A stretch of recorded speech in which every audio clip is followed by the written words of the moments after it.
Topic নির্বাচন করার পর সেই টপিকের উপর সঠিক কিওয়ার্ড খুঁজে বের করা হচ্ছে কিওয়ার্ড রিসার্চের দ্বিতীয় স্টেপ। কিন্তু এই সঠিক কিওয়ার্ড নির্বাচন করার জন্য আমাদেরকে ভালোভাবে বুঝতে হবে বিভিন্ন কিওয়ার্ডের ধরন সম্পর্কে এবং বিভিন্ন কিওয়ার্ডের টাইপ সম্পর্কে জেনে বুঝে ওই অনুযায়ী আমাদেরকে কিওয়ার্ড রিসার্চ করতে হবে। এই পর্বে আমরা শিখব টাইপস অফ কিওয়ার্ড সম্পর্কে। পুরো পৃথিবীতে যত কিওয়ার্ড রয়েছে সেগুলোকে আমরা সাধারণত দুটি কমন ভাগে ভাগ করতে পারি। একটি হচ্ছে নন কমার্শিয়াল ইন্টেন্ট কিওয়ার্ড এবং আরেকটি হচ্ছে কমার্শিয়াল বা buying intent keyword. So what is this non commercial intent keyword? Non commercial intent keyword হচ্ছে ওই ধরনের কিওয়ার্ড যে সকল কিওয়ার্ড নিয়ে মানুষজন গুগলে সার্চ করে কোনো কিছু কেনার উদ্দেশ্যে না, জাস্ট সেই জিনিস সম্পর্কে জানার উদ্দেশ্যে। যেমন এই ধরনের কিওয়ার্ডের এক্সাম্পলগুলো সাধারণত হোয়াট ইজ, তারপরে প্লাস আপনার কিওয়ার্ড, বা হাউ টু, তারপরে প্লাস দিয়ে আপনার কিওয়ার্ড, এই টাইপের স্ট্রাকচার হয়ে থাকে। যেমন হোয়াট ইজ হোস্টিং, এই যে একটি কিওয়ার্ড, হোয়াট ইজ যুক্ত কিওয়ার্ড, এই কিওয়ার্ডগুলোতে যখন কেউ সার্চ করবে তখন সে কিন্তু হোস্টিং কেনার উদ্দেশ্য নিয়ে সার্চ করছে না, সে হোস্টিং কি জিনিস সেটা জানতে চায়, এই উদ্দেশ্য নিয়ে সার্চ করছে। তার মানে এইখানে কোনো কমার্শিয়াল ইন্টেন্ট নেই, এটা হচ্ছে শুধুমাত্র ইনফরমেশন বেসড কিওয়ার্ড। এই টাইপের কিওয়ার্ডে সাধারণত মানুষ ইনফরমেশনের জন্য সার্চ করে, কোনো কিছু কেনার উদ্দেশ্য নিয়ে না। এরকম আরেকটা এক্সাম্পল হতে পারে how to make a website, কীভাবে একটি ওয়েবসাইট তৈরি করতে হয়। যখন কোনো ব্যক্তি এটা লিখে সার্চ করবে তখন কিন্তু এমন না যে সে কাউকে দিয়ে ওয়েবসাইট ডিজাইন করাতে চাচ্ছে, সে শুধু জানতে চাচ্ছে কীভাবে ওয়েবসাইট তৈরি করতে হয়। দ্যাট মিনস এটা হচ্ছে তার আমাদের একদম ইনিশিয়াল লেভেল, সে একদম প্রাথমিক লেভেল, সে জাস্ট ওই বিষয়ে ইন্টারেস্টেড, সে জানতে চায়। এটা হচ্ছে জানতে চাওয়ার জন্য ইনফরমেটিভ কিওয়ার্ড। এবং আরেকটি কিওয়ার্ড হচ্ছে কমার্শিয়াল বা বাইং ইন্টেন্ট কিওয়ার্ড। এগুলো হচ্ছে ওই ধরনের কিওয়ার্ড যে কিওয়ার্ডগুলো দিয়ে মানুষ সার্চ করে ওই প্রোডাক্টটি কেনার জন্য। তো মানুষ কোন ধরনের কিওয়ার্ড দিয়ে মানে গুগলে সার্চ করে কেনার জন্য, এই ধরনের কিওয়ার্ডের বেসিক স্ট্রাকচারগুলো দেখলেই আমরা বুঝতে পারবো। যেমন বেস্ট, তারপরে আপনার কিওয়ার্ড থাকবে, তারপরে কিওয়ার্ড প্লাস রিভিউ থাকবে, কিওয়ার্ড প্লাস প্রাইস থাকবে, তারপর আপনার কিওয়ার্ড তার সাথে টাইম থাকবে। যেমন এগুলোর এক্সাম্পল দেখলে বুঝতে পারবো। যেমন বেস্ট হোস্টিং, একটা লোক কখন বেস্ট হোস্টিং লিখে সার্চ করবে? কারণ হচ্ছে যখন সে হোস্টিং সম্পর্কে জানে, অনেক কিছু বোঝে এবং সে হোস্টিং কিনতে চাচ্ছে, এই জন্য তখন সে বেস্ট হোস্টিং লিখে সার্চ করবে।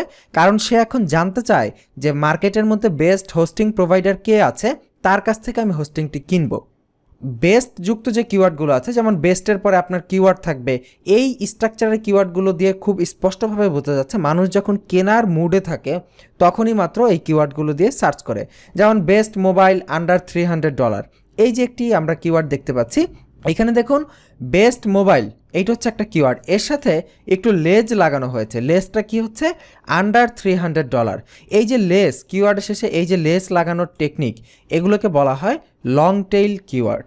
মানে কিওয়ার্ড মেইন একটা কিওয়ার্ড, এই ক্ষেত্রে আমার মেইন কিওয়ার্ড হচ্ছে বেস্ট মোবাইল এবং এর সাথে একটু লেজ লাগানো হয়েছে বা টেইল লাগানো হয়েছে, সেটা হচ্ছে আন্ডার $300। তার মানে এইটা হচ্ছে long tail keyword.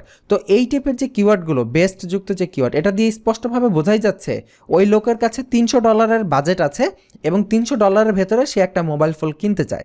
So that's why এইটা হচ্ছে একদম বাইং ইন্টেন্ট, কাস্টমারের প্রোডাক্টটি কেনার ইচ্ছা থাকে তখনই সে এটা নিয়ে সার্চ করে। আবার এরকম দেখুন এখানে একটি রিভিউ কিওয়ার্ড বলে এটাকে, যেমন ব্লু হোস্ট রিভিউ। রিভিউ মানে হচ্ছে প্রোডাক্ট সম্পর্কে বিভিন্ন তথ্য বা প্রোডাক্ট সম্পর্কে মন্তব্য। এখন একটা লোক একটা প্রোডাক্ট সম্পর্কে রিভিউ বা সেই প্রোডাক্টটি আগে মানুষজন কিনে সেটা থেকে উপকৃত হয়েছে নাকি লস খেয়েছে, এটা কখন জানতে চায়? যখন তার মধ্যে কেনার ইচ্ছা থাকে। আমরা একটা প্রোডাক্টের রিভিউ কেবলমাত্র তখনই চেক করি যখন সেই প্রোডাক্টটি আমরা কিনতে চাই, কেনার আগে জাস্ট যাচাই করতে চাই প্রোডাক্টটি ভালো নাকি খারাপ।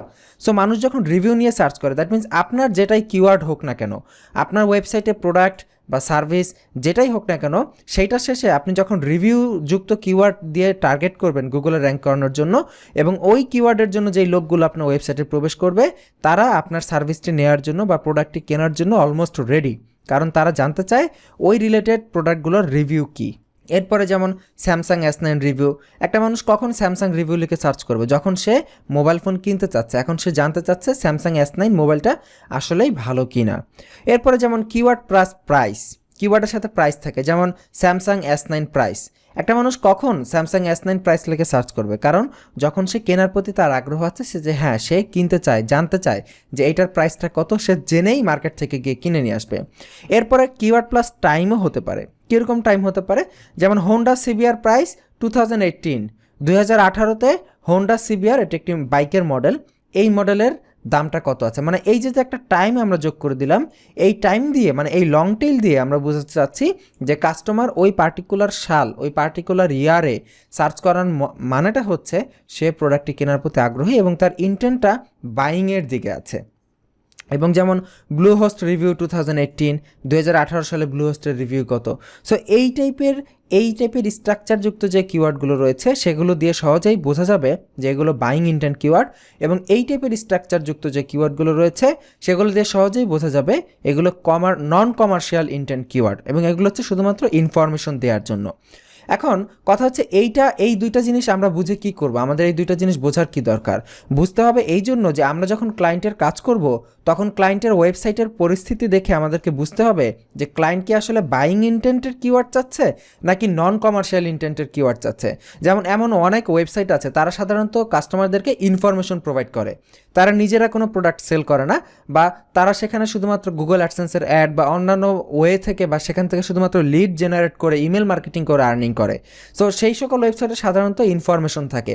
সো ক্লায়েন্টের ওয়েবসাইট যদি ওই ধরনের হয় তাহলে আমাদেরকে তার ওয়েবসাইটের জন্য নন কমার্শিয়াল কিওয়ার্ড খুঁজে বের করতে হবে। অপরদিকে ক্লায়েন্টের ওয়েবসাইট যদি কমার্শিয়াল ওয়েবসাইট হয়, যেমন ক্লায়েন্টের প্রোডাক্ট সে সরাসরি সেল করবে, একদম ডিরেক্টলি প্রোডাক্ট সেল করতে চাচ্ছে, বা অ্যামাজন অ্যাফিলিয়েট সাইট বা এই টাইপের সাইটের জন্য আমাদের কমার্শিয়াল ইন্টেন্ট প্রোডাক্ট খুঁজে বের করতে হবে, যেগুলো সাধারণত মানুষ সার্চ করবে প্রোডাক্ট থেকে সরাসরি সেল নিয়ে আসার জন্য। সো ক্লায়েন্ট আপনাকে, যখন আপনি ক্লায়েন্টের কাজ করবেন, ক্লায়েন্ট আপনাকে যে কাজ দিবে সেই কাজের সাথে আপনাকে মিলিয়ে দেখতে হবে সেটা কি নন কমার্শিয়াল টাইপের কাজ নাকি কমার্শিয়াল টাইপের কাজ। সেই ইন্টেন্টটা বুঝে আপনাকে কিওয়ার্ড রিসার্চ করতে হবে, এবং প্রয়োজনে আপনি সরাসরি ক্লায়েন্টকে জিজ্ঞেস করে নিতে পারেন যে আমি কি এটা মানে কমার্শিয়াল টাইপের মানে ইনফরমেশন বেসড কিওয়ার্ড খুঁজে বের করব, মানে নন কমার্শিয়াল, নাকি আমি কমার্শিয়াল বা বাইং ইন্টেন্ট যুক্ত কিওয়ার্ড মানে কমার্শিয়াল টাইপের কিওয়ার্ড খুঁজে বের করব। এই টাইপের কথা ক্লায়েন্টের সাথে বলে তারপর আপনি কিওয়ার্ড রিসার্চ করতে পারেন। তো আজকের পর্ব এই পর্যন্তই, আগামী পর্বের আমন্ত্রণ রইল। ভালো থাকবেন, আল্লাহ হাফিজ।